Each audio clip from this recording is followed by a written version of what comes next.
of the live environment. Yeah, this. Oh God. This is great. I got my own little TV. This is perfect. Yeah, I got it all. Adam's doing a fantastic job so far. It's been really good. So first of all, you're actually playing this right now. Yeah. That's right. And I do want to emphasize how beautiful this game is. Oh, thank you. Well, yeah, Brian, tell me a little bit about what you guys want to show us this evening. So I think, the big thing is, again, I think that part of the Spider-Man fantasy is to swing around New York City and, to have, not only just a great story, but have a bunch of different activities in that world. And we wanted to, give people who attend E3 an opportunity to experience that. So, obviously it's a big narrative-driven experience, but at the same time, part of that superhero fantasy, especially that Spider-Man experience, is living within New York City and seeing that. So, Adam is one of our combat pro players because he's a combat designer, and again, he's just showing off some really awesome stuff that as you get better with the game, obviously,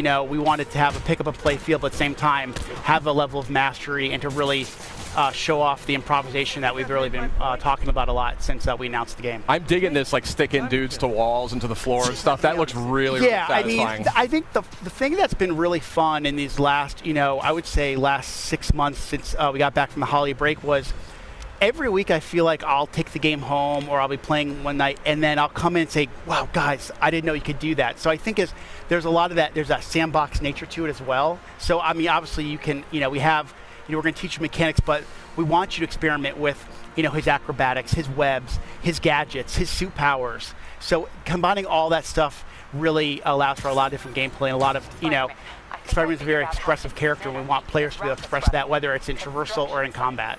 It's gorgeous. These animations, these animations are just blowing my mind. Your studio has kind of been renowned for character animation and for, just fluid motion. I mean, did you guys take a lot of lessons from your previous games and really hone in on those when you were developing this? I think animation's definitely been one of the hallmarks of our company, from Spyro to Ratchet to Sunset Overdrive. Yep.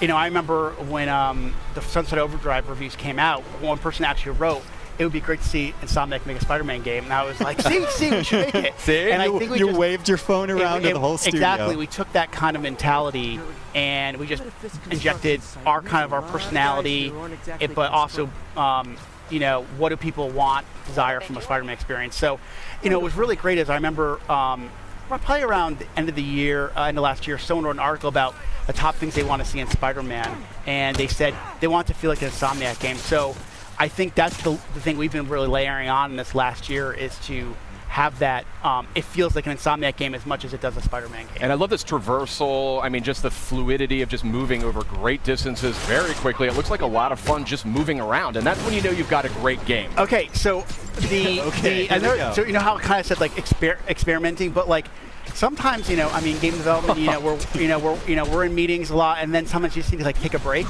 And what I used to find myself doing was just swinging around New York City. It was almost like therapeutic. It's just kind of like when I play other games, I just walking or running or even taking a car. It feels so more natural now just to swing around like Spider-Man. So it's definitely one of those things that has that, again, just like combat, that pick and play feel, but we want players to have a level of mastery as they play and get What better. was that? Hold on a second. Okay. Very interesting what you're saying there. So like I said, Adam showed off, I think he showed off the tripwire, or it's basically a gadget that you can either attach to a piece of geometry and the enemies walk by, they'll get grabbed and sucked back, but you can also attach it to an enemy, and if an enemy walks by, they kind of slam into each other. That is amazing. This is so cool. What's this focus meter about? So the focus meter is basically, there's kind of a risk reward. As you build focus, you can use it to heal. Sid's having a religious experience. It just looks incredible. Okay, thank you. The team works really, really hard on it. Really, really hard. Clearly. And the idea is the focus is kind of a way to,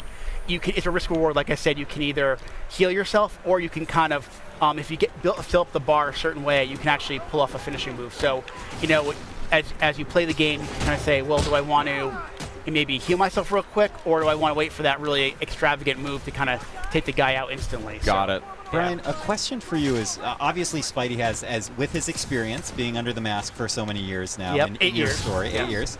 Thank you. You got to be precise. I got it. One of the first questions I get is like, is it an origin story? I'm like, no. That was after we decided that the webs were definitely attached to the buildings.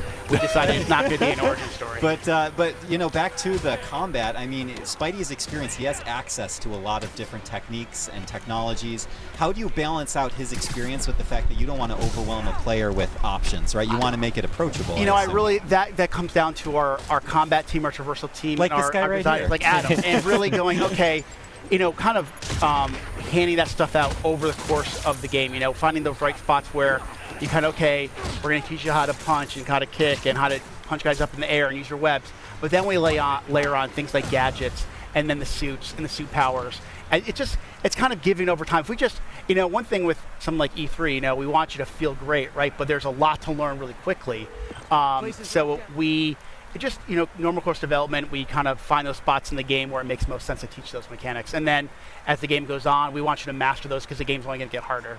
Yeah, absolutely. Sid, what do you think?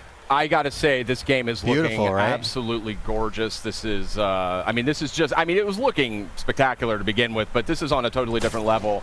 And I can just see that so much. I can see that polish, though. That's the thing, and that's what comes out in that final few months of development. Yeah, I mean, if you guys watched the press conference, right? Sure. You saw all those games, those first-party games, and they all have a level of polish. And to be in a press conference with the likes of a Naughty Dog, a Sucker Punch, Kojima Productions,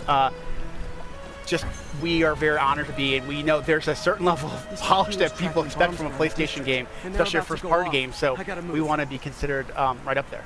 Well, and not to mention also from the Marvel, you know, Marvel fans course. expect to have that perfect experience. Of course. May I just ask real quickly, you know, as we're starting to wind down here, from a personal perspective, I mean, what's it like for you and for the team to be able to kind of look up at the big screen and see your game after all that time and all that work? I'm known as a crier, so it takes a lot for me not to get choked up. Like right now, they're playing the theme song to the game in the background as we're sitting here, I mean, this is an amazing industry, and to be part of it is one thing, but to work on something you truly love and something that when you were a little kid thinking, oh my God, could I ever work on a Spider-Man game, let alone be in video games, is just absolutely surreal. I use that word a lot when I describe working on this game, and to work with a group like Sony and work with Marvel, and that feeling is felt by so many Insomniacs. So we couldn't be prouder, and the support we've gotten across the board, not only from Sony and Marvel, but also the fans, has been spectacular. Nice work with Brian, it just looks incredible. I mean, there's no other word for it. And you're flabbergasted. Yeah, I really am. It's stunning. I mean, just look at that. How can you not be blown away by that? But we do have a limited amount of time here. Brian, you're an industry veteran. You've been in the industry for a long time. I know this is a lifelong dream for you working on this game. And I want to thank you and Insomniac for making it. Thank you for having us. And for coming by as well. Spider-Man was so awesome that it broke my mic, and I have to use the stick mic now. I thought you just wanted to look different from all of us. Yeah, I just wanted to stand out a little bit. But, you know, Sid, actually, I think a little earlier we were able to maybe get some footage of some of the amazing experiential stuff that's going on with Spider-Man. Right? I mean, there really is something incredible going on here at this PlayStation E3 showcase. I mean, it's on a scale and a scope that we have just never seen before. And so we have people here, they're playing the game. We have a lot of hands-on sessions for folks that are here for the showcase.